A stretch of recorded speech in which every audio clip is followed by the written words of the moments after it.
We're going to move to our next speaker is Mike Finley. Mike Finley was born here in Medford.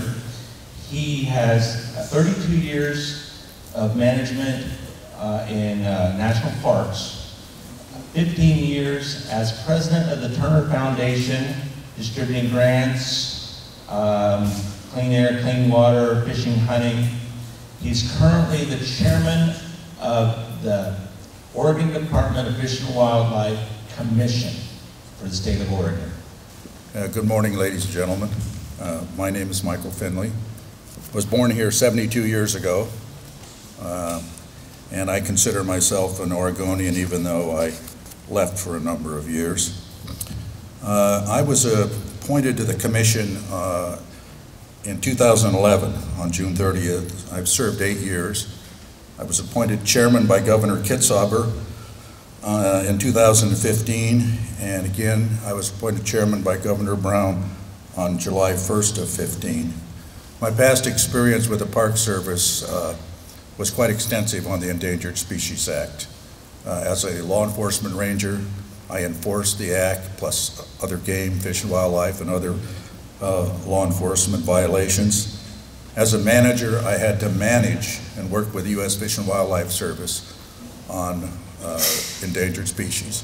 In Everglades National Park alone, we had 13 endangered species, ranging from the American crocodile to the Florida panther to manatees. And I understand the frustrations and also the value of maintaining our biological diversity. In Yellowstone, I carried the first wolf back in the reintroduction in 1995. Those are not the wolves that recolonized in Oregon. Those were from central Idaho. But it did change the landscape of the park much for the better. That addition there ecologically with biological cascades was actually stunning. So I wanted to form a basis here for your discussions by framing the law that we work under and that we all have to abide by and live by. But just briefly, I want to touch on the state wildlife policy. You can find it online in a number of places, but for the record, the citation is 496.012, Wildlife Policy. It is a policy of the state of Oregon that wildlife shall be managed to prevent serious depletion of any indigenous species. Now, the courts and the legislature have taken the position that the wolf, even though it was absent, is an indigenous species to Oregon, and to provide the optimum recreational and aesthetic benefits for present and future generations of the citizens of this state. In furtherance of this policy, the State Fish and Wildlife Commission shall, not may, shall represent the public interest of the state of Oregon and implement the following co-equal goals of wildlife management: to maintain all species of wildlife at optimum levels, including non-game. So the State Wildlife Commission has a game allocation responsibility, but responsibility for all other wildlife, fish and wildlife in this state that may not be subject to human take through a hunting license or a fishing license. That includes all the songbirds, including the meadowlark, the state bird, and non-game animals and amphibians such as turtles, frogs, everything, to protect the habitat and those populations. To develop and manage lands and waters of this state in a manner that will enhance the production and public enjoyment of wildlife. To permit an orderly and equitable utilization of available wildlife. To develop and maintain public access to the lands and waters of the state and the wildlife resources therein, to regulate wildlife populations and the public enjoyment of wildlife in a manner that is compatible with primary uses of the lands and waters of the state. To provide optimum recreational benefits. To make decisions that affect wildlife resources of the state for the benefit of the wildlife resources, and to make decisions that allow for the best social, economic, and recreational utilization of wildlife resources by all resource groups. So there's 4.25 million of us, Oregon residents. 10-year average of hunting license resident is about 250,000. So I'm a hunter and I'm an angler. I'm one of the 500,000 resident anglers in the state out of the 4.25 million who are stakeholders in this state. And watchable wildlife is an important aspect, according to all of our surveys that we have done, of what Oregonians want in fish and wildlife. So I wanted to leave you with that, with the basis that this is the framework upon which the department and the commission work.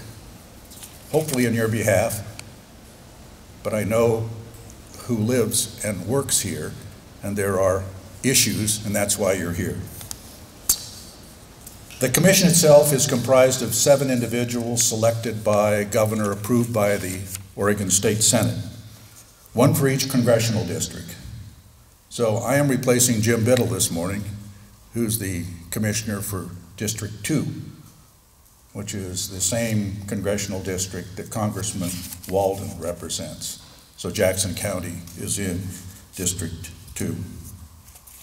There are 5 commissioners because we have 5 congressional districts. There are 2 at large, one that represents the greater Eastern Oregon and one that represents Western Oregon. I am the Western Oregon commissioner at large.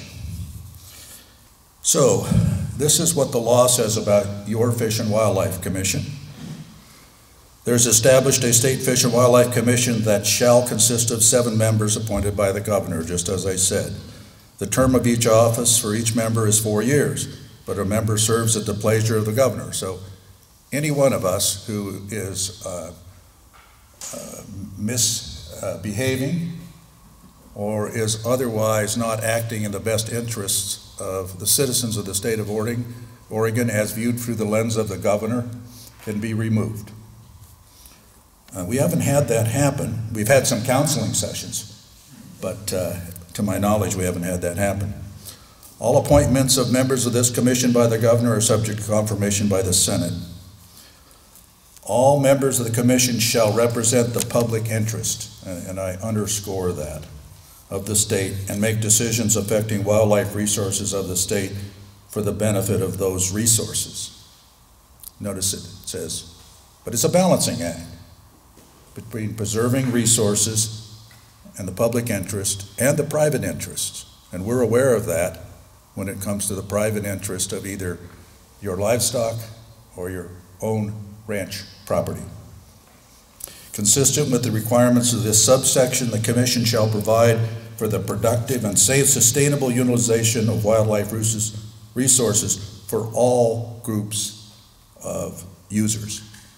You'll find that the state legislature has done that repeatedly when various authorities are given to either the commission or the director or of other state agencies. Again, the balancing act. All members of the commission shall have general knowledge of fish and wildlife issues and an understanding of the operation and function of public policy boards and commissions. In making appointments to the commission, the governor shall consider appointing members who possess natural resource backgrounds, such as backgrounds in commercial fishing, recreational fishing, hunting, agriculture, forestry, and conservation. So, that's the background. Let me just give you a brief administrative history of the wolf plan.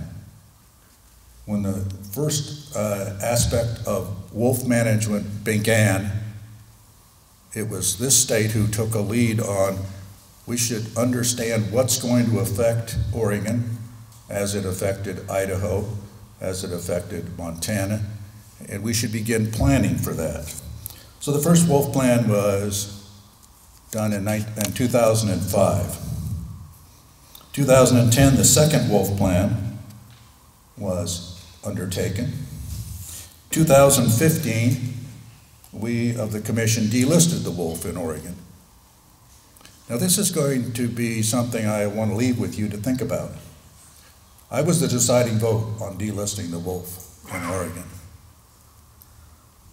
The only reason that we did that was because we had federal overlay over the western 2/3 of the state, where the wolf had not even begun to occupy its historic range. Now, you can petition the commission to relist. There have been many cases where the federal courts have overturned an action by the Secretary of Interior that was done on behalf of commodity interests, but not done on science, and didn't follow the law. That was happening in Yellowstone. I was watching the issue because I was very familiar with it, as I was superintendent for 6.5 years there. The administration rashly and inappropriately delisted the grizzly bear, and guess what? It was restored by the federal courts with some guidelines. You live in the Ninth Circuit. If this is rashly and inappropriately delisted, I can bet you that you're either going to see it reversed by a federal court, or we will be asked, pursuant to the law, to relist the wolf in Oregon. So be careful what you wish for, is the message. Okay, 2018, we approved a wolf plan that we began drafting in 2017. And we asked the staff to really work on the outreach. When we worked with the commodity groups represented in this room in the earlier plans, and we worked with some of the environmental groups, the wildlife protection groups, we found that when we signed that plan, no one really liked it, but they said they could live with it. Well, when we started to redraft this latest plan, we were on a 5-year target. But when we brought the groups together that represent many of you in this room and others, we found that no one liked anything about the plan, even though it was just a basic update of the original plan. So I delayed it for over 2 years, the reissuing of that plan, and asked that we have a facilitated process between the parties to see if we could come back to the point where the parties didn't like it, but they could live with it. We couldn't quite get there in the facilitated process. So I asked the individual commissioners to meet with constituency groups personally, sit down and talk with them, and get a better sense of what the issues were at home, on the ranch, and in production.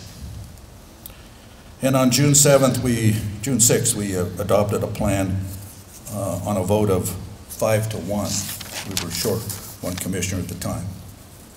So this overview of the 2009 wolf plan, and I'll be glad to get this to your wolf committee. This is something we sent out to the field, to the ODF and W employees. It takes the plan and on one sheet says the process was not a rewrite of the original plan, but rather an update. That's important because we built upon everything that had been built before, learned from our mistakes, and learned a lot as the wolves expanded in Oregon. Adhere to the factors included in the delisting analysis when considering any proposed changes. So we went back and looked at what we said in the delisting and tried to stay that was guided by science and experience. Maintain conservation focus for wolves in all population phases, even though wolves are state delisted. So even though they're delisted, we're maintaining in this plan a conservation focus. Maintain the overall principle of increasing flexibility and management options to deal with conflict as the population increases.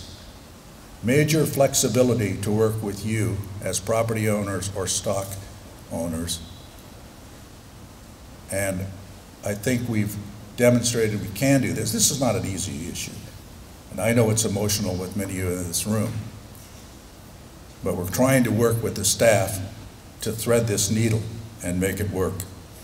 Address department staff workload and resources when evaluating future commitments. Develop more effective workload sharing programs with the U.S. Fish and Wildlife Service to monitor expanding wolf populations and address wolf livestock conflict. Incorporated large amounts of new scientific information into the document, updated with most recent Oregon-specific wolf data to inform better decision-making, expanded, condensed, and combined some chapters based on their frequency of use by the public and managers. We shredded a bunch of stuff that didn't need to be in there that is valid and good, but well-known. Retained appendices pertinent to present management of Oregon wolves. Most of the update consisted of having the plan reflect current actions with few significant changes. Maintain two-zone, three-phase approach, no changes to criteria separating phases. On lethal take, we did 2 in 9 months of confirmed lethal take. New section identifying potential conservation threats, documented mortalities, and so forth. So with that, I am out of time, and I apologize to Randy, but I wanted to lay a basis for you. I'll be with you on and off. I can't, since I'm a last-minute fill-in, I had some other obligations, including taking my grandson fishing, so some things do take priority. Thank you. Thank you, Mike.